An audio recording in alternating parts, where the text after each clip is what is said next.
E aí, meu povo? E aí, meu povo, minha pova? Estamos de volta, beleza? Hoje vamos falar sobre grandezas proporcionais, certo?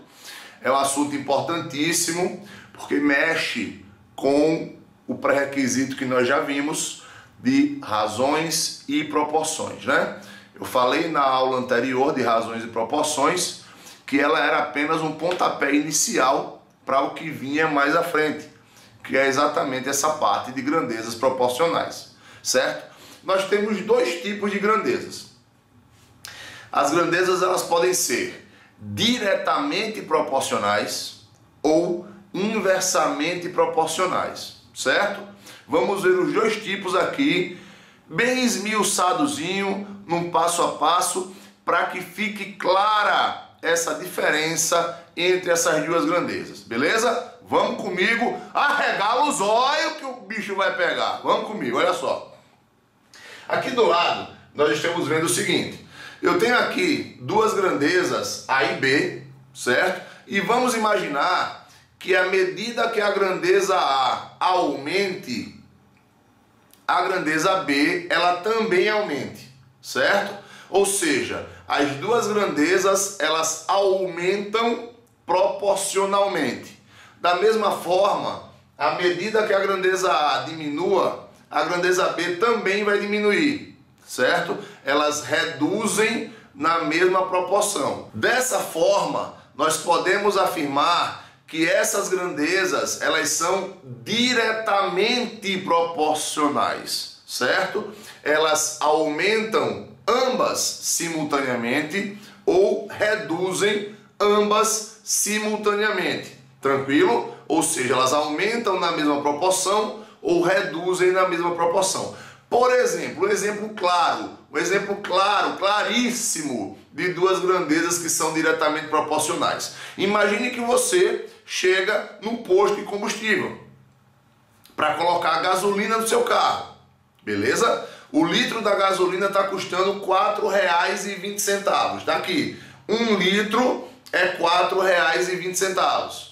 Se você decide colocar 10 litros, você vai pagar 10 vezes o preço. Então você paga R$ 42. Se você decide colocar 20 litros, você vai pagar 20 vezes o preço. Então você vai pagar R$ 84.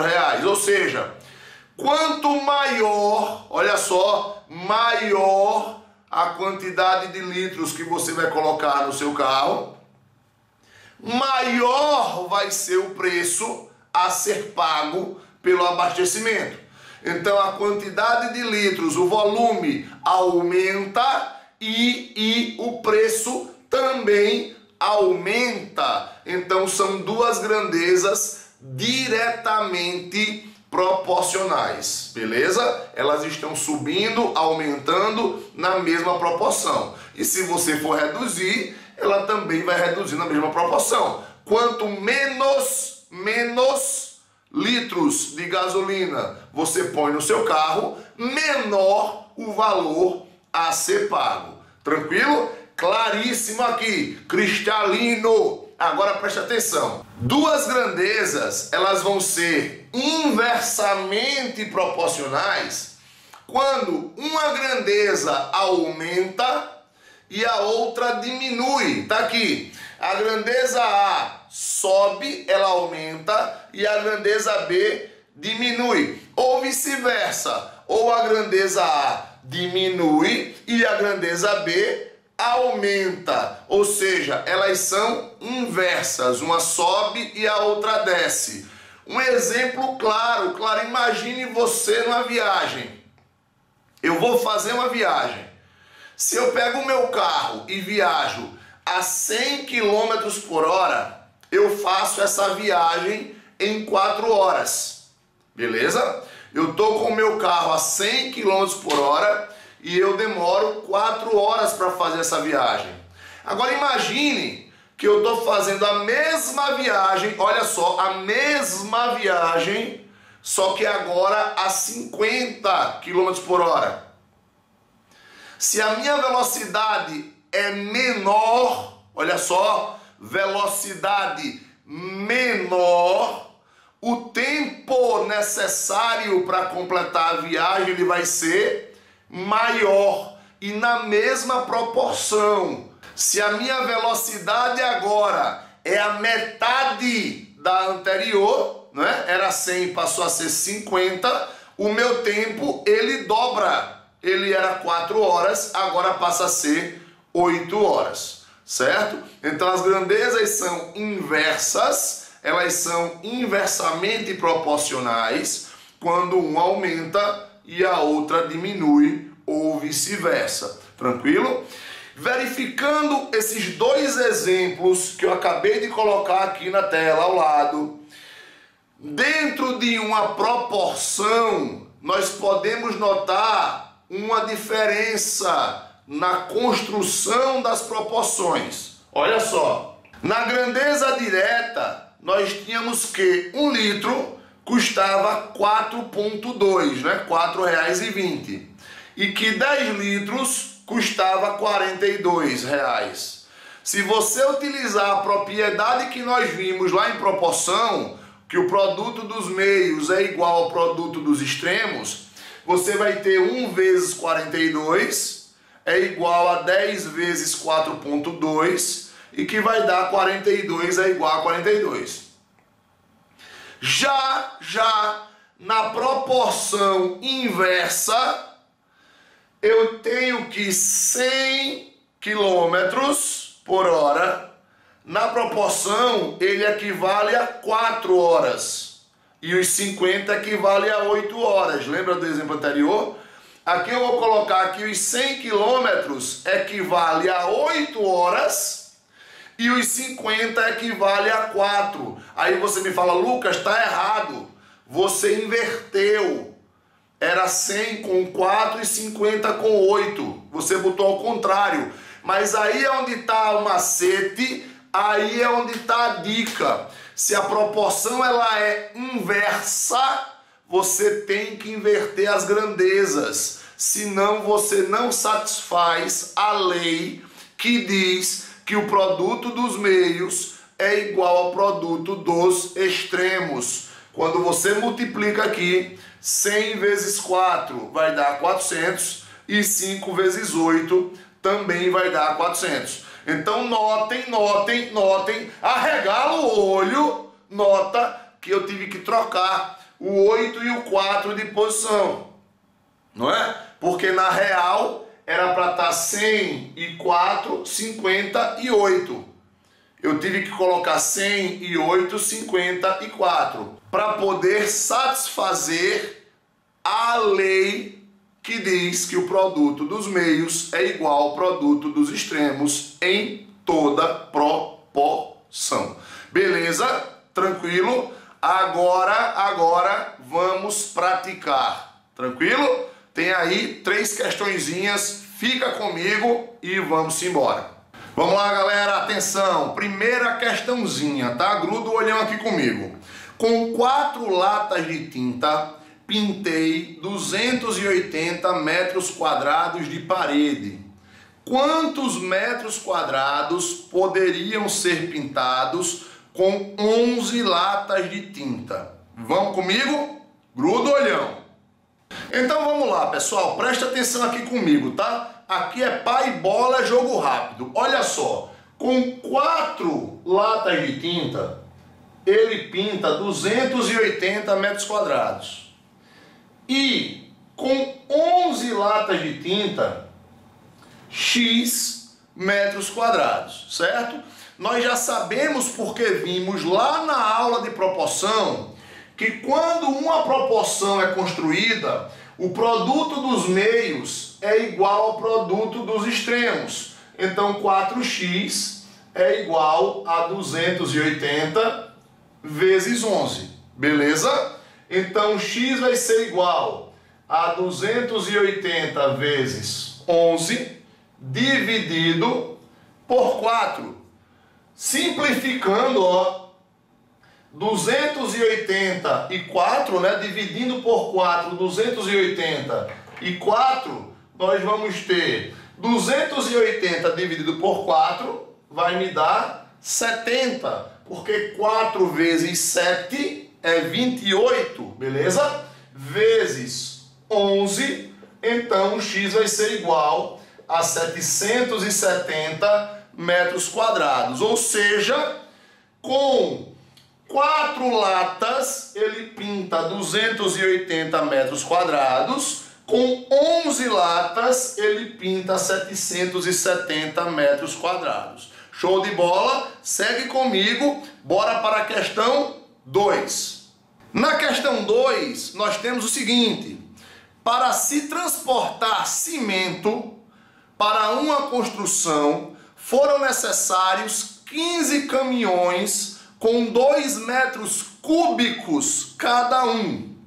Se a capacidade de cada caminhão fosse de 3 metros cúbicos, quantos caminhões seriam necessários?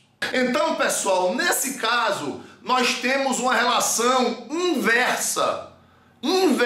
Gruda o olho aqui comigo, presta atenção, olha só. 15 caminhões com 2 metros cúbicos cada caminhão. E X caminhões com 3 metros cúbicos. O que é que acontece? Se eu aumento a capacidade do meu caminhão, passou de 2 para 3, eu diminuo a quantidade de caminhões, beleza? Tudo certinho? É diferente da questão anterior das latas de tinta. Nas latas de tinta, quanto maior a quantidade de latas de tinta, maior a área que eu posso pintar. Aqui não. Aqui, quanto maior a capacidade do caminhão, menos caminhões vão ser necessários. Então, quando eu monto a minha regrinha de 3, 15 está para X, eu inverto a posição de um dos membros. Nesse caso, eu vou manter o 15 está para X e inverto o 3 está para 2. Então, houve aqui, uma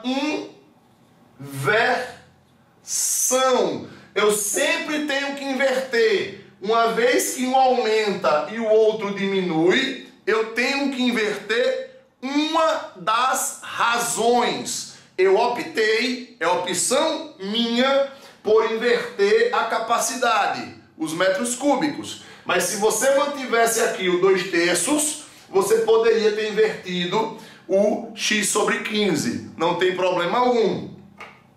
Meios pelos extremos, então 15 vezes 2 é igual a 3x. X é igual a 15 vezes 2, passa o 3 dividindo. Simplifica, né, 15 por 3. Então, x vai ser igual a 5 vezes 2. X vai ser igual a 10. Então, 15 caminhões com 2 metros cúbicos.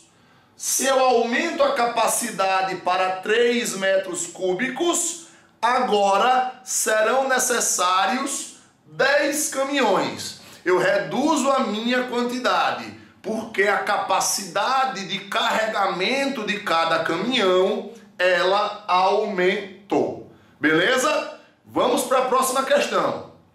Então vamos lá, galera. Nessa questão nós temos o seguinte: um saco de ração alimenta 12 galinhas por 8 dias. Se aumentarmos para 16 galinhas, quantos dias durará este saco de ração? Beleza? Segue comigo, vem-se embora. Então olha só, pessoal, o que é que nós temos aqui? Com 12 galinhas, o saco de ração ele dura 8 dias. Se eu aumento a quantidade de galinhas, quantos dias durará esse saco de ração? Você já sacou?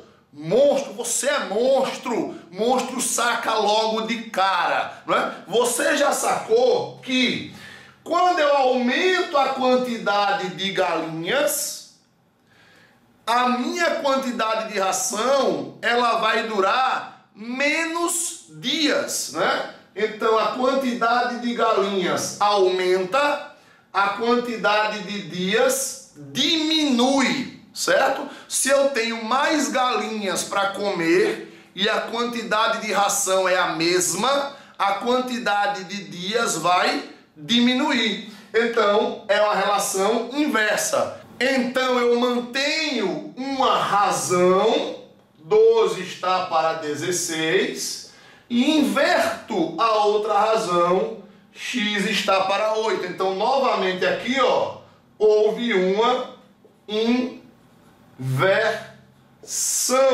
E agora, produto dos meios pelo produto dos extremos. Então eu tenho 16x é igual a 12 vezes 8. X é igual a 12 vezes 8 vai dar 96 sobre 16. X vai ser igual a 6, ou seja, 12 galinhas, uma certa quantidade de ração, dura 8 dias. 16 galinhas com a mesma quantidade de ração, a ração vai durar por 6 dias. Tranquilo? Vamos embora.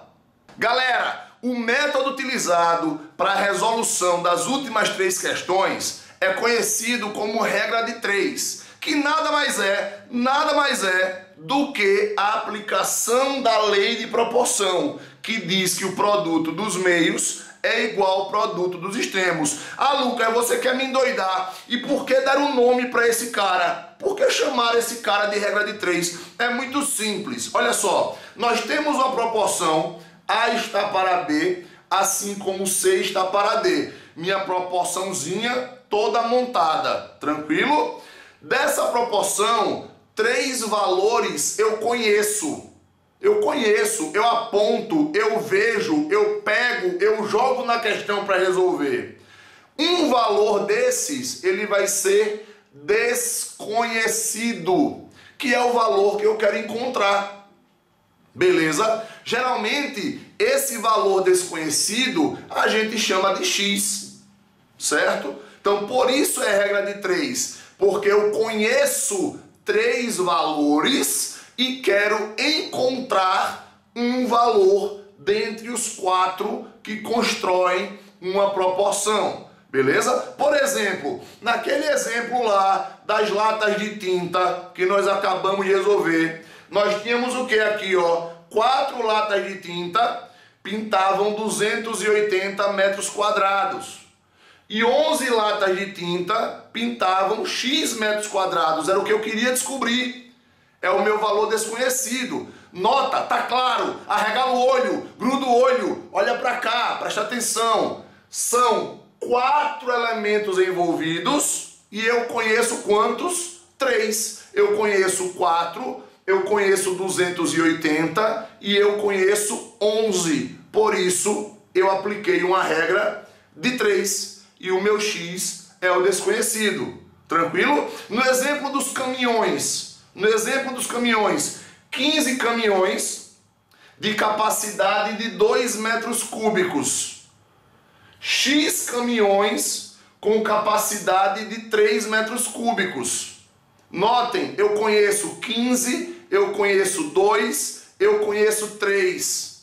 Eu conheço 3 valores e o meu X é o meu termo desconhecido. Por isso, nós aplicamos uma regra de 3. Tranquilo? Então, pessoal, a regra de 3, ela é um mecanismo, ela é uma ferramenta utilizada para resolver questões de grandezas proporcionais, certo? Ela é uma ferramenta, mas na realidade nada mais é do que a aplicação da lei de proporção.